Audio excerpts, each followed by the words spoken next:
Minister வர்றாருன்னா sir அது வந்து அவங்க கட்சியே நடத்துற ஃபங்க்ஷனுக்கு கட்சி நடத்தி போகணும். அரசு விழா எதுக்கு சார் மேடை போடணும்? ஒரு டீ காஃபி வாங்கி கொடுக்கறதுனா வாங்கி கொடுத்துடலாம் சார். ஒரு சாப்பாடு போட சொன்னா கூட எப்படியாவது எங்கேயாவது எதையாவது அட்ஜஸ்ட் பண்ணி கூட போட்டுடலாம் சார். 10,000 ரூபான்னு வாங்கி வச்சாங்க. ஹெல்த் மினிஸ்டர் வருது, அடுத்த சீஃப் மினிஸ்டர் வருதுக்கு இன்னும் 20,000 ரூபாய் கேட்பாங்க. எங்க சார் போய் வாங்குறது?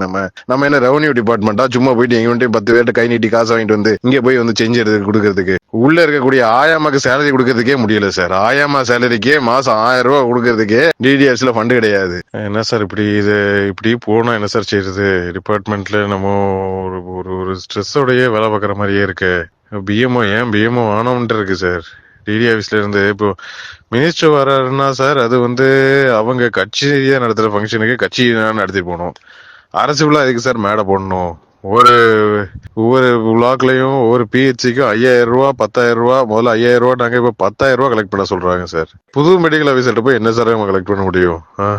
டிடி ஆஃபீஸ்ல இருந்து கேட்டா புதுசா போஸ்டிங் போட்டிருக்காங்கல்ல, அவங்ககிட்ட இருந்து கேளுங்க, அதுக்கு கேளுங்க, இதுக்கு கேளுங்கன்னாங்கன்னா என்ன சார் பண்ண? ஏற்கனவே இருக்கவங்க எல்லாம் 5 பைசா தர மாட்டாங்க. டிரான்ஸ்ஃபர் கவுன்சிலிங் எல்லாம் காசு வாங்குறது இல்ல. அதை சொல்லுங்க டாக்டர், அதை சொல்லி கேளுங்க டாக்டர்னா என்ன சார் பண்றது? இது புது கதையா இருக்கு சார். ஏன் வேலை பார்க்குறோன்ற கீழே போய் எப்படி சார் விஹெச்என்எல்லாம் என்ன சார் கேட்க முடியும்? சொல்லுங்க பாப்போம். எப்படி தந்துருவானுங்க அவங்க? அசோசியேஷன் அது இதுன்ட்டு போயிடுவாங்க சார் விஹெச்என்எல்லாம். இவரு டிடி வந்து எனக்கு உண்மையிலேயே சந்தேகம் என்னன்னா அவரு கட்சிக்காரர் ஆயிட்டாரா, உறுப்பினர் வாங்கிட்டாராங்கிற மாதிரி இருக்கு.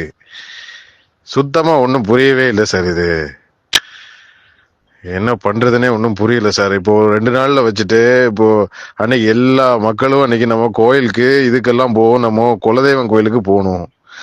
எனக்கும் போக வேண்டியது இருக்கு. எங்க போக சொல்லுங்க பார்ப்போம். எல்லாத்தையும் ஒரு பிளாக்ல இருந்து 100 பேரையும் வர சொல்லு அப்படின்னு கட்டாய போட்டாங்கன்னா என்ன செய்ய முடியும்? இது மினிஸ்டருக்கு தெரியுமா தெரியாதா? இவங்களே பண்ணிக்கிட்டு இருக்காங்களா? நல்ல பேர் இவங்க வாங்குறதுக்கு, டிபார்ட்மெண்ட்ல இருந்து வாங்குறதுக்கு போய் இப்படி பண்ணிக்கிட்டு இருக்காங்களே சார். ஒண்ணுமே சொல்றதுக்கு இல்ல சார். எல்லாம் அவன் கோயிலுக்கு போறதுக்கு மாறி மாறி வந்து கேட்காங்க. வருஷம் பூரா ஹெல்ப் பண்றான், வருஷம் பூரா வேலை செய்யறான். குலதெய்வம் கோயில் கூட போக விட மாட்டேங்கன்னா என்ன சார் பண்ண முடியும்? மேடத்திட்டையும் பேசினேன், அவங்களும் புலம்புறாங்க. ஒரு டீ காஃபி வாங்கி கொடுக்கறதுனா வாங்கி கொடுத்துடலாம் சார். ஒரு சாப்பாடு போட சொன்னா கூட எப்படியாவது எங்கேயாவது எதையாவது அட்ஜஸ்ட் பண்ணி கூட போட்டுடலாம் சார். 10,000 ரூபான்னு வாங்கி வச்சாங்க. ஹெல்த் மினிஸ்டர் வருது, அடுத்த சீஃப் மினிஸ்டர் வருதுக்கு இன்னும் 20,000 ரூபாய் கேட்பாங்க. எங்க சார் போய் வாங்குறது? நம்ம என்ன ரெவன்யூ டிபார்ட்மெண்டா? சும்மா போயிட்டு எங்க 10 பேர்ட்ட கை நீட்டி காசு வாங்கிட்டு வந்து இங்கே போய் வந்து செஞ்சு எடுத்து கொடுக்கறதுக்கு உள்ள இருக்கக்கூடிய ஆயாமாக்கு சேலரி கொடுக்கறதுக்கே முடியல சார். ஆயாமா சேலரிக்கே மாசம் 1000 ரூபாய் கொடுக்கறதுக்கே டிடிஎஸ்ல ஃபண்ட் கிடையாது. ஒன்னும் சொல்றதுக்கு இல்ல சார். தென்காசி வந்து என் நோக்கி போயிட்டு இருக்குன்னே எனக்கு தெரியல சார்.